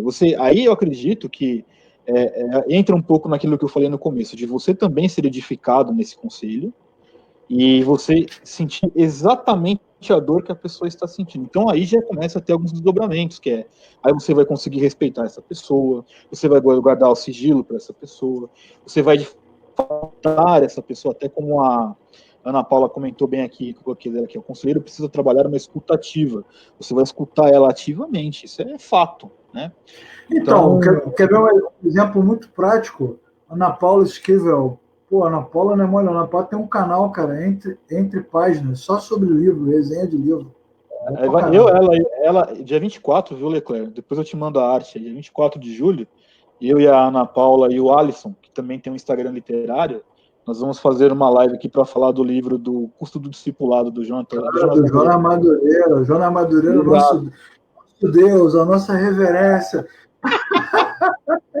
Eu vou falar com ele lá, falar do livro, né, dele. Só tem um defeito, é palmeirense, tinha que ser pecador mesmo, não tem jeito não. Então, cara, a questão da escutativa. Vamos falar, por exemplo, de um problema que é muito comum hoje, que é a depressão, né? Quantas pessoas estão passando por depressão e precisam que você ouça? Muitas vezes a gente não tem nada para dizer, cara. Se você estiver ali do lado da pessoa, né? Ó, Marco, eu não sei o que te dizer, mas eu tô aqui com você, cara. Exato. Tô aqui com você. Isso, mesmo que você não tenha nada para dizer, já é ouvir, já é escutar. Né? Não fica assim, não, né? O cara tá querendo se matar. Fica assim, não. Levanta, sacode a poeira. Falando nisso... Não adianta. O meu amigo Alisson Bruno, que eu não vou conseguir... Dá um sorriso, né? Bota uma roupa nova, sai para comemorar. Porra, cara, aí não dá. Esse meu amigo Alisson Bruno, que a gente vai fazer a live, né? Inclusive hoje ele mandou para mim, que eu não vou conseguir pôr aqui na tela, né? Mas depois eu mando para você. Ele mandou uma charge para mim dizendo o seguinte, né? Ele, Marcão, eu sempre lembro de você quando eu vejo essas coisas, né? Aí tinha um senhor na charge, aí tinha uma legenda assim, ó. Aí você tá lá triste, vem uma pessoa e fala assim, ó, não fica triste. Aí você fala, agora sim, não tô mais triste. Mas a proposta das igrejas contemporâneas é a mesma. Né? Você que está passando por um problema, vem aqui na frente. Então, né? Como é que é? Ocus pocos, né? Pô, cara, não vai. A Tatiane, que falou antes, a Tatiane Saturnino, ela falou assim: como não misturar as bolas? Eu diria a você, Tatiane, não tem como não misturar o tempo, a estrada, a experiência, a idade, é que vai ajudando a gente a separar as coisas. Isso não se ensina, isso não é um. Né? É por isso que os seminários de teologia hoje tem aula de aconselhamento, os caras não sabem aconselhar. É porque isso não se dá em aula, cara. Isso não se dá em aula. O que você dá nas aulas são os princípios. Mas com o tempo é que você vai aprendendo, né? A lidar com as suas questões, com as questões do outro. Agora, como não misturar, não saberia te dizer. Eu acho que o mais legal dessa live é que eu e o Marcos não temos respostas prontas para dar. Não. O que a gente tem são as pistas, né? São as dicas. A gente aponta um caminho, caminhos pelos quais nós já passamos, já tropeçamos nesses caminhos, já ficamos na beira do caminho algumas vezes, alguém veio e nos levantou. Isso aí, a pessoa está quase pulando do prédio, o conselheiro está em pecado e manda orar. Aí que ela pula mesmo. Não, aí assim, ó, eu falo para você que eu já experimentei situações dessas, tipo assim, ó, a pessoa tá lá querendo se matar, tal, aí vai lá o pseudo conselheiro, olha, não fica assim. Cara, eu acho que não é o início da conversa, não pode ser esse, né? Não pode, você tem que ouvir a pessoa. Exato. Tem que ouvir, tem que estar perto, né? Quando a gente fala do existencial, é isso, é você estar perto, né? Você está presente, seja lá para o que for. Porque as nossas comunidades de fé, elas foram fundamentadas, construídas num cristianismo que julga e acusa o tempo todo. Julga, acusa, diagnostica. É isso, é aquilo. E não é assim que a vida funciona. A vida, como tem uma antiga amiga que sempre dizia, a vida não tem ensaio, meu irmão, não é uma peça que você ensaia. A vida vai te atropelando. Vai te atropelando. Valendo o tempo todo. É o tempo todo valendo. Né? Então, exatamente, não tem Ctrl-V, não tem Ctrl-Z. Que bom seria se tivesse Ctrl-Z, né, para a gente poder voltar, mas não volta. Então, nesse sentido, a questão da depressão, tem um curso que a gente dá no Rio, eu e a psicóloga Valéria Figueiredo, a gente dá um curso dividido em 4 etapas, que é amor próprio, ansiedade, depressão e suicídio. A gente faz as palestras. Na verdade, não são palestras, são rodas de conversa. Né? E nesses 2 anos que a gente vem trabalhando esses temas, nas rodas de conversa, o que a gente mais vê, você pode fazer o curso onde for, Marco, você pode fazer num condomínio, num clube, numa biblioteca, numa escola. A cada 10 pessoas, 15 são crentes. Sim. Entendeu? Sim. Acredito. Todo mundo surtando, tomando remédio, dando remédio para criança, dando remédio para adolescente. Por quê? Porque não existe um diálogo e uma construção relacionada a essas questões que são mais existenciais. Então, eu diria, com muita tranquilidade, sem ter medo de exagerar nem pecar, Deus me guarde desse mal, que a igreja contemporânea perdeu o fio da meada. Sim. Perdeu o fio da meada e não consegue mais identificar o que está acontecendo. O nosso Deus nunca perdeu, nem jamais perderá o fio da meada, porque o nosso Deus é imparável. Então, se nós ficarmos pelo caminho, ele levantará outros melhores do que nós. Amém. Para fazer a sua obra. Mas, de fato, a igreja perdeu esse link, né? Então, você vê, eu sou de um tempo que depressão era... O cara deprimido estava endemoniado. O cara que tinha, por exemplo, ataque epilético estava endemoniado. Então, sim, tudo se explica com opressão, com falta de fé, e a vida é bem mais complexa do que isso. Muito mais. Leclerc, o último ponto, que não é o que esgota, tá? Mas eu acho que é o que, assim, da proposta, que é uma proposta, como você bem falou, né? Nós não estamos aqui dando receitas e respostas prontas, mas alguns indícios. O último ponto que eu deixei para a gente falar aqui no final é justamente o quê? A capacitação do conselheiro. Né? A gente já está, na nossa conversa aqui, a gente já veio tangenciando essa questão, mas eu me lembro, né, da epístola, né, na segunda carta de Timóteo, no capítulo 4, acho que versículo 13, né, quando Paulo, ele diz o seguinte, quando você vier, né, você traz a capa, que eu deixei lá em Troade, em casa de Carpo, né? E os livros, especialmente os pergaminhos, né? É muito incrível, como a gente também, você já mencionou aqui nessa live, Paulo sozinho lá, preso, e falando com Timóteo, né? E Paulo queria livros para poder ler, né? Os pergaminhos das escritas, enfim. Eu entendo que a capacitação é o fator dos mais fundamentais para o conselheiro cristão. E a capacitação não implica do cara ser apenas um teólogo, né? E claro que ele tem que conhecer bastante a Bíblia, mas ele precisa explorar livros específicos do assunto, conhecer um pouco da natureza humana, conhecer algumas nuances da psicologia. Uma vez a gente estava conversando sobre isso, né? Que eu não demonizo a psicologia, eu só não acho que para um aconselhamento cristão ela é o fim das coisas. Ela pode ser um auxiliar para se encontrar caminhos, e não o fim em si mesmo das coisas. E muito assim, antes de você perceber essa negligência da preparação, né, da constituição, da formação do conselheiro, ela é nua e patente em muitas e muitas e muitas igrejas. Haja vista o que a gente estava falando aqui, até como a Ana Paula Esquivel comentou aqui. O fato de o cara tá lá quase se matando, aí o pessoal, não, fica tranquilo, vamos orar que tá tudo resolvido, né? Um gancho um pouco do que você falou, eu me lembro de uma época, que eu também sou dessa época da igreja, o cara chegava em casa bêbado, né, ou ia para a igreja bêbado, os caras queriam expulsar o demônio do cara bêbado. O cara não estava endemoniado, o cara estava bêbado, né? Quando eu trabalhei na época da casa de recuperação, às vezes alguns voluntários eles iam na casa de recuperação lá na comunidade terapêutica, né?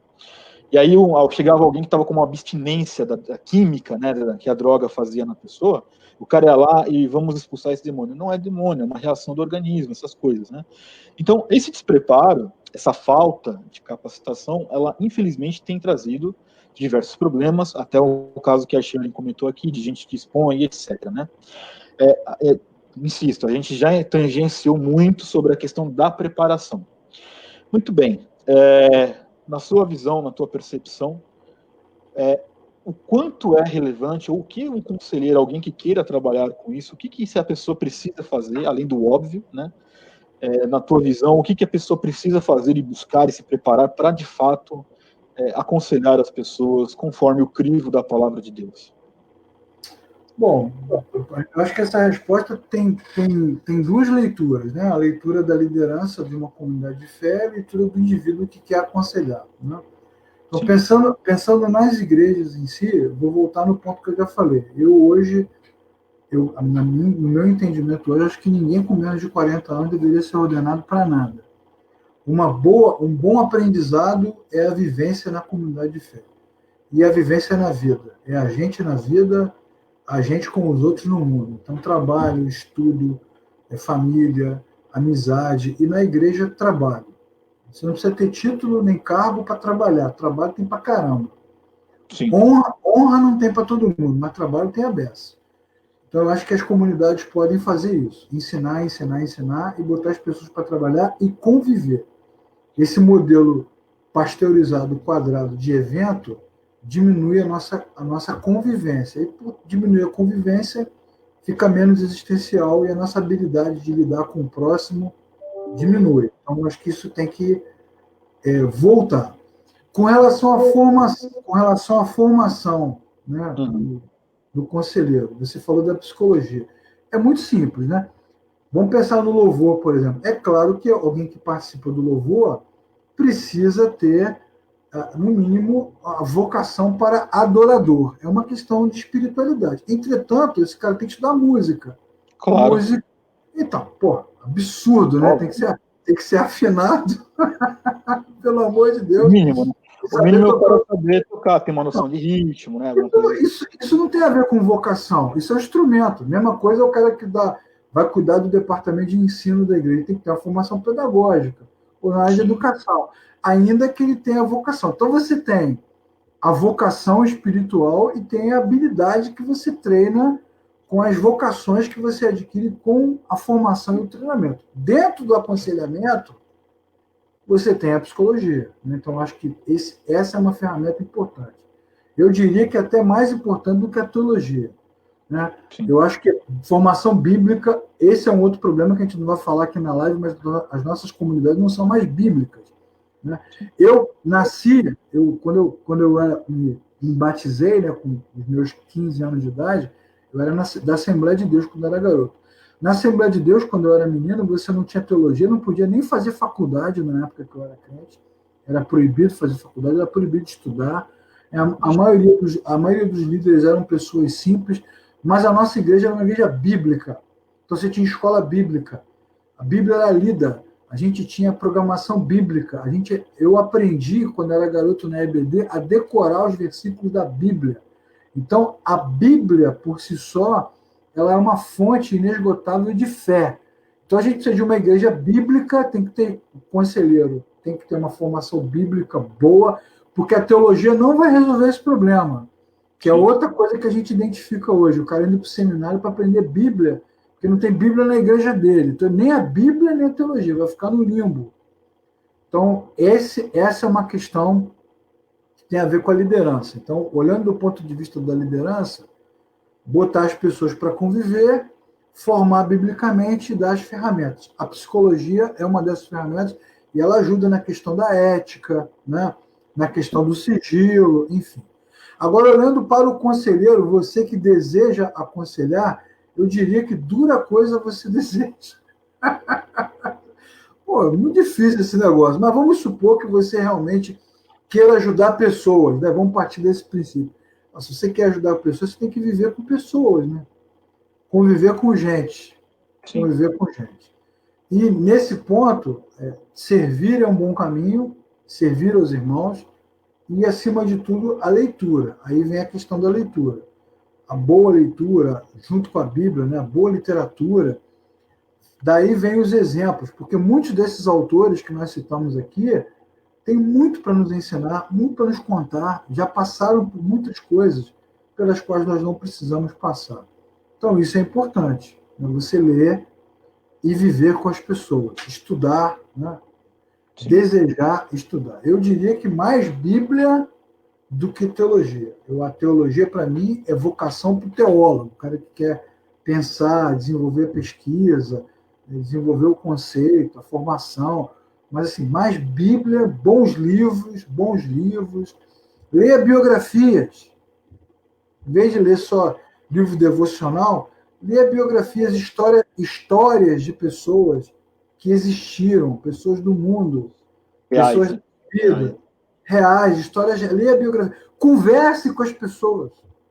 Chega na igreja mais cedo, com tempo, senta com pessoas diferentes, converse, desenvolva boas amizades, ouça as histórias. Aí, para quem curte essa praia de, né, aconselhar, de ouvir, de compartilhar. Então, tem que buscar dentro do seu coração, se essa é a sua vocação. Legal. Eu entendo muito, bom, como você está bem dizendo aqui, né? As pessoas acabam que não têm uma vivência com a palavra de Deus, com a Bíblia, né? É bem tenso isso, essa questão histórica também, que não é uma história tão antiga, é que nem você falou, né? Não faz muito tempo, as pessoas não podiam estudar, não podiam se capacitar, conseguiram usar, né, aquilo que a ciência poderia, né, de colaborar com a igreja, né, em todos os sentidos. É bem tenso isso, mas eu corroboro o que você está dizendo, mas eu acredito mais assim que o que eu aconselharia muito àquele que tem o desejo de ser um conselheiro cristão, né, que na sua capacitação você não esqueça, né, de que você é um ser humano. Claro, você pode ler e deve ler diversos livros, né, e tem uma frase que eu estou tentando lembrar, né, mas se não me falha a memória, é do Carl Jung, né, que ele fala o seguinte: conheça todas as teorias, né, domine todas as técnicas, mas ao tocar uma alma humana, seja apenas uma outra alma humana. Pois é. E eu acredito bastante nisso, né, não como uma verdade. Resume a 1h30 de live toda que a gente falou. Exato, mas isso tem bastante a ver com o nosso posicionamento quando nós vamos aconselhar uma pessoa, né? É importante a formação, é importante conhecer as técnicas, né? Dominar essas técnicas, mas no fim do dia, né? Ou no final das contas, é um ser humano que está ali tanto quanto você e que poderia ser um papel inverso, poderia ser você falando aquelas coisas e alguém te ouvindo. Então, isso deveria ser o norte do nosso ministério cristão. Verdade. Muito bem. O Marcelo fez uma pergunta aqui que falou assim: o que vocês preveem no pós-pandemia ou o que nos espera, ou para o que devemos nos preparar no pós-pandemia. Eu não sei se o Marcelo está perguntando isso no sentido de contexto dessa live aqui. Eu explico, viu, Marcelo? É que nós fizemos aí, tanto no Instagram e tá também no nosso canal do YouTube, nós fizemos uma série de lives, né, falando sobre os desafios da igreja na pandemia, a igreja pós-pandemia, o evangelho e o novo normal. Então nós já tentamos responder tudo isso. Se a sua pergunta está sendo relacionada ao tema da live, que seria o aconselhamento pós-pandemia, que eu entendo que seja, o que eu vou responder com base nessa premissa, tá? O que eu espero? Eu espero que a igreja esteja pronta, se isso é possível, evidentemente, para poder acolher as pessoas, né? Eu tenho visto um pouco disso nesses dias, até por isso que nós retomamos as lives. Eu estava há muito tempo sem fazer nenhum tipo de live. Eu percebi nessa pandemia com muita clareza a necessidade, cara, da instrução. E essa é a única razão pela qual eu tenho vindo fazer lives que depois vão para o YouTube, deixo material gravado. Lá tem lives, Leclerc, que as pessoas assistem mais lá no YouTube depois do que ao vivo. Muitas e muitas, né? Então, o que eu tenho visto e esperado? Eu espero, sinceramente, o pior de tudo. Eu espero cristãos mais despreparados, eu espero pessoas mais desesperadas, eu espero pessoas que estejam mais ainda necessitadas do evangelho, apesar que todos nós precisamos do evangelho, mas eu particularmente tenho esperado um refluxo muito grande quando as pessoas conseguirem voltar a viver como igreja, né? Primeiro porque a gente tem uma questão social. O que tem de irmãos em Cristo desempregados, meu Deus do céu. Eu converso com muitos amigos meus que estão passando pela questão do desemprego, que estão desesperados porque às vezes não têm o dinheiro nem para comer, pessoas que estão aí dependendo da igreja, que a igreja está bancando o aluguel, alguma coisa desse tipo, né? Até isto começar a mudar, não vai, ainda se alguém virasse e falasse assim, olha, acabou a pandemia hoje, não é amanhã, não é depois de amanhã que isso volta ao normal. Então, eu realmente espero, infelizmente eu tenho esperado coisas muito ruins, assim por dizer. Eu sei que Deus está se movendo, mas eu acho que a igreja vai ter um refluxo muito forte em relação a tratar a vida das pessoas, em curar as feridas. O Marcelo respondeu aqui, ó, que é sobre o aconselhamento mesmo que ele está falando, então eu já estou respondendo de acordo. Acredito muito, Marcelo, que a igreja precisa, nesse momento, não que nós aqui, né, eu e o Leclerc tenhamos as respostas para tudo, mas se seguisse pelo menos parte do que foi tratado nessa live, e até mesmo com a participação das pessoas, eu acredito que a igreja estaria mais preparada para acolher as pessoas nesse período pós-pandemia. Mais humana, né, entendendo ali a necessidade. Infelizmente, do que eu tenho visto que Deus tem se movido, mas também tenho visto o outro lado da moeda. Quantos amigos meus, assim, eu falo para vocês, não porque eu acho que eu tenho que ser, né, ovacionado, porque isso é minha obrigação, mas amigos queridos meus aí que estavam nas suas igrejas e que foram pedir ajuda para a igreja, o pastor não, eu vou orar por você, Deus vai mandar a provisão, e o pastor não dá R$10 para o cara voltar para casa, alguma coisa desse tipo, sendo que a igreja tem condições de fazer isso. Ao mesmo tempo, vejo amigos meus que são pastores chorando porque não tem mais como ajudar a igreja, as pessoas que fazem parte da igreja. Eu vi amigos meus fechando, né, que não tem mais condição de pagar o aluguel, se reunindo em casa para diminuir custos. Ou seja, tem várias vertentes. Então, eu ainda percebo e espero, com tristeza no coração que eu digo isso, que o refluxo maior ainda não veio. A igreja ainda não sentiu o verdadeiro refluxo que, né, a pandemia vai nos trazer. Então eu oro, eu espero isso, mas a minha contrapartida é estar produzindo esse tanto de material que nós estamos produzindo. Praticamente sai um vídeo por dia no YouTube, tirando dúvidas, dando respostas, gravando lives relevantes como essa, que eu entendo que são relevantes, porque o que eu posso fazer é tentar dar essas respostas, né? É tentar servir, ser útil, edificar, enfim. E orar. Isso eu tenho feito bastante também. Tenho orado muito para que Deus tenha misericórdia do seu povo, né? O Deus que nunca mudou, que ele continue tendo misericórdia do seu povo. Beleza? Leclerc, quer fazer algum comentário sobre isso? Sobre aqui a pergunta do Marcelo aqui, o que vocês preveem, né? A pergunta é para os dois. Eu já dei a minha opinião de tristeza. Né? O que você prevê no pós-pandemia? O que você espera ou o que deveríamos ou devemos nos preparar no pós-pandemia? Olha, Marcelo, na minha opinião, assim, pessoal, muito particular, eu acho que nada vai mudar. Como em tudo na história, o reino de Deus é para os que nasceram de novo.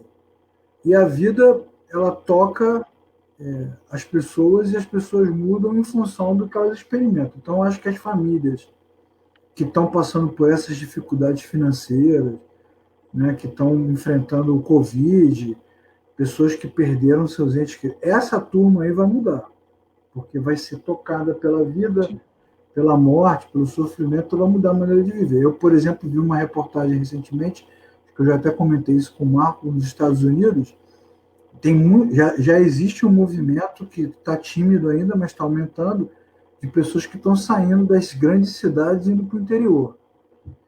Por quê? Porque elas perceberam que aquela vida urbana está gerando morte, doença, elas não querem mais isso. Então, agora, para a turma que não ficar doente, que não acontecer nada. Por esses caras não vai acontecer nada, claro. Entendeu? Vou te dar um exemplo muito simples, Marcelo. Nesse tempo de isolamento, as igrejas começaram a fazer cultos pelo YouTube, né? Ou pelo Facebook. O cara está usando uma ferramenta tecnológica que tem uma outra concepção, outro público, mas ele faz o culto do mesmo jeito que ele fazia na igreja. Ou seja, não entendeu nada do que está acontecendo. Né? O cara bota lá grupo de louvor, abertura oficial de culto, momento de oferta, dirigente, e fala como se tiver.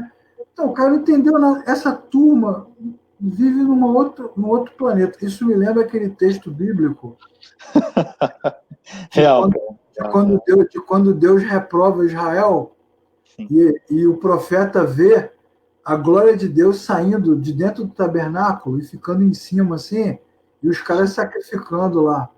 Daqui a pouco a glória de Deus sai dali, vai para cima da montanha e os caras sacrificam. Daqui a pouco a glória de Deus vai embora, os caras estão assim, na verdade, tanto faz, dane-se. Então eu não crio grandes expectativas. Eu, pessoalmente, eu acho que alguns vão mudar muito, outros não vão mudar nada, mas, de fato, a gente tem um problema sistêmico no caso da igreja evangélica, a nossa igreja evangélica brasileira, especificamente, na sua maioria, para mim, perdeu o fio da meada, ela não se comunica mais, a gente vê pela pandemia como ela é radical, polarizada, politizada, nada existencial, nada teológica, nada bíblica. Então ela se tornou irrelevante, ela não tem voz nenhuma. Muitas igrejas históricas estão envelhecendo, né? Eu tive uma vez no evento, posso contar um depoimento aqui, Marco. Tive no evento numa igreja X qualquer aí, não importa. Já tem um tempo isso. Era um congresso de jovens. Eu estava lá no evento, era um congresso de jovens, mas não tinha jovem. Não tinha nada, só tinha pessoas de meia idade para cima, jovens acho que tinham 10 ou 12, um grupo pequeno, e a igreja vazia. Né? A igreja vazia na sexta, no sábado, no domingo, vazia. No último culto, na última reunião, pregou o pastor da igreja. E ele pregou, né, a igreja é pequenininha, enfim. Ele pregou reclamando o tempo todo e metendo o pau em quem não estava ali para ouvir, né, no caso. Metendo pau, sabe? E dizendo, sabe por que os jovens não estão aqui? Porque aqui não tem fumaça, porque aqui a igreja não é preta, porque aqui... Aí ele começou a fazer uma lista de coisas. E aí eu lá atrás... As coisas me passam um filme na minha cabeça. Eu tava igual aqueles caras de luta livre, já viu os caras que ficam com a mão assim no ringue? Bate aqui para eu entrar. Eu tava lá atrás se ele perguntasse para mim na hora, ele não ia perguntar, mas por que você acha, né, por que os jovens não estão aqui? Eu ia dizer para você, porque isso aqui é muito ruim, cara, por isso que eles não estão aqui. Isso aqui é ruim. O evangelho que nós cremos, que nós aprendemos, que nos alcançou, o evangelho ele é transtemporal e supracultural. Né? ele está acima de qualquer cultura e ele atravessa os séculos. Mas as comunidades de fé, elas muitas vezes perdem a capacidade de se comunicar com a sociedade.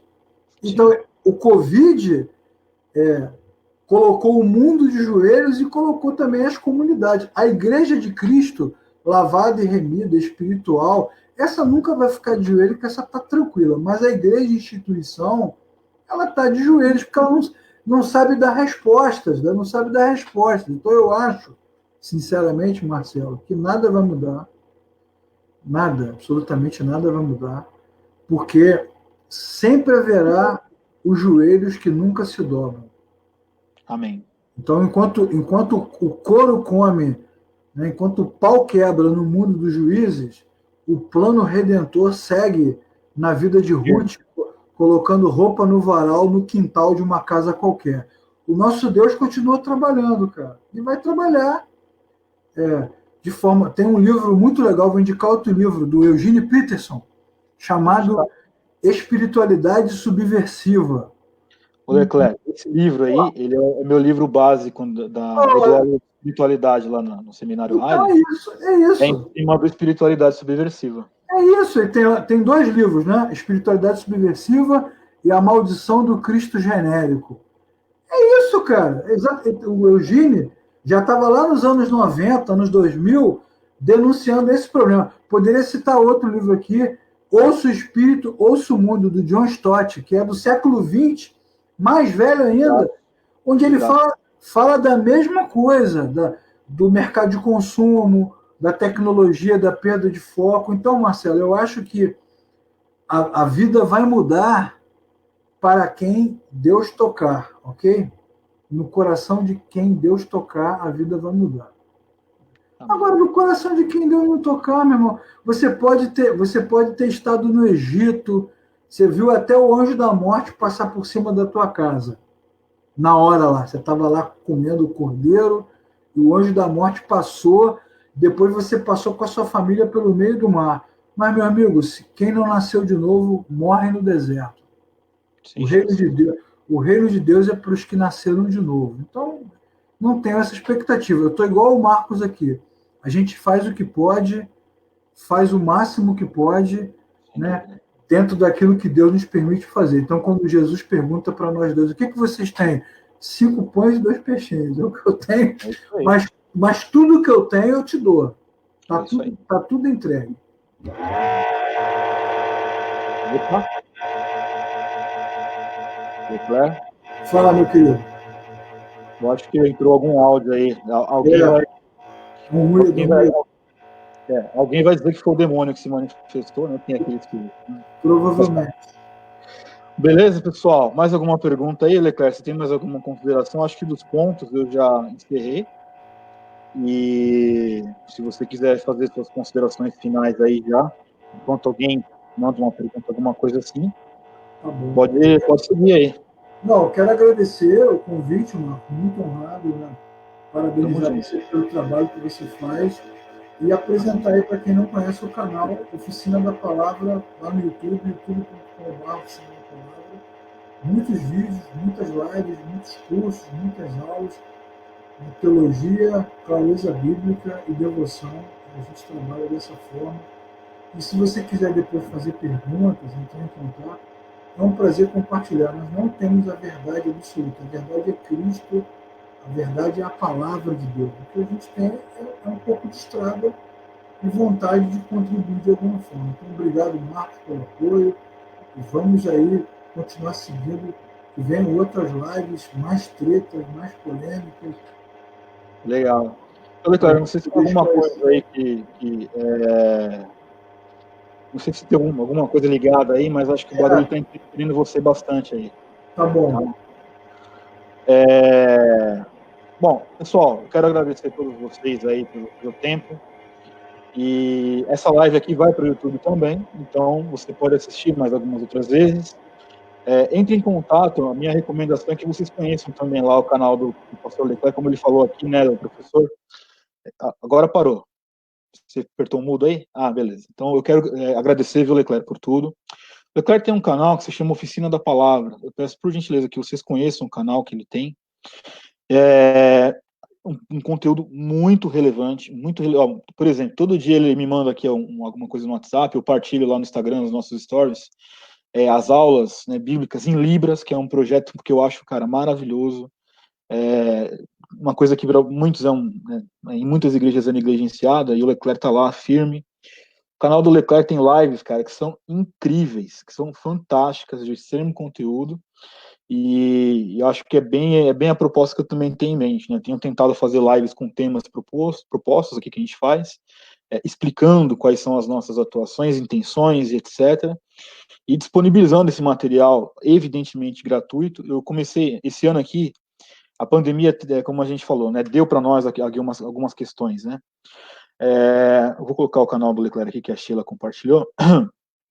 Nós começamos o primeiro curso do Evangelho Negociável, gratuito, evidentemente. Se você for no nosso canal do YouTube, você vai lá e você vai ver lá o discipulado do Evangelho Negociável, primeiro curso. Segundo curso está pronto, começa dia 31 de agosto, gratuito também. São mais 11 aulas sobre a questão da igreja. Então, esse ano aqui a gente já não solta mais cursos, ou seja, nós estamos em julho, mas nós trabalhamos bastante para deixar bastante conteúdo lá no nosso canal do YouTube. E ano que vem vai ter mais cursos, né? Eu estou em julho, já estou estruturando, né, a base do material para o curso do ano que vem. Então, a gente trabalha. Por quê? Porque nós entendemos a urgência, nós entendemos que o tempo está passando rápido. É muito exatamente o que o Leclerc falou aqui, né? O que nós temos? Eu não tenho muita coisa, o que eu tenho esse pão e peixe aqui, e tudo que eu tenho eu te dou. E é isso mesmo. Não, né? Diferente de muitas, assim, eu só acho que é uma coisa que pesa em nosso favor, né? Diferente de muitos que só querem vender curso, só querem, né, monetizar os seus vídeos, a nossa proposta nunca foi essa. Né? A nossa proposta é servir. Imaginem vocês, né? A gente está aqui numa live numa sexta-feira falando isso, sexta-feira, 10h30 da noite. Poderíamos estar fazendo tudo o que a gente gostaria de fazer, mas estamos aqui servindo. Então eu peço que vocês conheçam lá o canal do Leclerc, né? Conheçam também o nosso canal, do Evangelho Negociável, que está rodando legal. Enfim, em breve nós teremos mais lives aí, tá? Semana que vem, na terça-feira, eu tenho uma live aqui com o reverendo Thomas Magnum. Nós vamos falar um pouquinho de oração. Em breve a gente divulga a arte. Na sexta-feira eu vou ter o bate-papo literário com o Alisson. A gente vai fazer a segunda parte da live dos atributos de Deus, que ficou perdida no... O Alisson não conseguiu salvar a live para a gente baixar o vídeo depois. E no dia 24, a gente já tem a live aqui também marcada com a Ana Esquivel, que apareceu aqui, eu, a Ana e o Alisson, para nós falarmos do livro de Jonas Madureira. Até lá, a gente vai ter nesse meio de caminho mais lives que a gente vai divulgar aqui. E, gente, quero agradecer do fundo do meu coração a participação de todos, todas as perguntas, todas as interações. Eu gosto muito dessa interação, sabe, Leclerc? Eu acho legal que a gente fale, que a gente compartilhe, mas o pessoal comentando, a gente respondendo, né? O pessoal tá ali junto, né? Então eu acho que isso é essencial. Eu gosto bastante. Acho que a vantagem de estar nessa ferramenta aqui do StreamYard é isso, né? Da gente poder ter essa interação. E, gente, obrigado pelo tempo de vocês. Obrigado, Leclerc, mais uma vez. Que Deus abençoe vocês grandemente e a gente se vê em breve, tá bom? Terça-feira temos mais uma live. E conforme a gente for fazendo já agendamento de live, a gente vai avisando todos vocês aí. Deixa eu só fazer a minha propaganda aqui, Marcos. Vai lá. A gente vai ter agora em julho várias lives. Segunda-feira eu tenho uma live com o Luiz Pires. A gente vai falar sobre morte na panela, os perigos do neopentecostalismo. A galera que quiser aí participar, fazer pergunta. E dia 29 de julho a gente tem a live com o João Alexandre. Ó, Top. Top. Música de altíssimo nível, vai contar as histórias, vai cantar muito. Então fica ligado, só seguir o canal para você saber quando é a live, 29 de julho. E para não ficar atrás, porque não é só você que é famoso, né? Dia 28 eu tenho a live com a Ana Paula Esquiva, a gente vai conversar sobre as cartas do diabo, eu sou aprendiz do C.S. Lewis. Livraço, vou acompanhar. Isso, vou acompanhar tudo de graça, tá bom? Pelo Instagram ou pelos canais, mas fiquem ligados aí. Muitas lives legais. O João Alexandre, 29 de julho, vai ser bom pra caramba, vou matar a saudade. Fiz essa semana passada com o Paulo César do Lobo, foi muito bom. Legal, ótimo. É isso aí, pessoal. Mais uma vez, então, obrigado a todos vocês. Excelente noite a todos. E a gente se vê em breve aqui, em mais alguma live aí, querendo Deus. Tá bom, gente? Forte abraço a todos vocês. Leclerc, nos falamos. E até mais, pessoal. Valeu.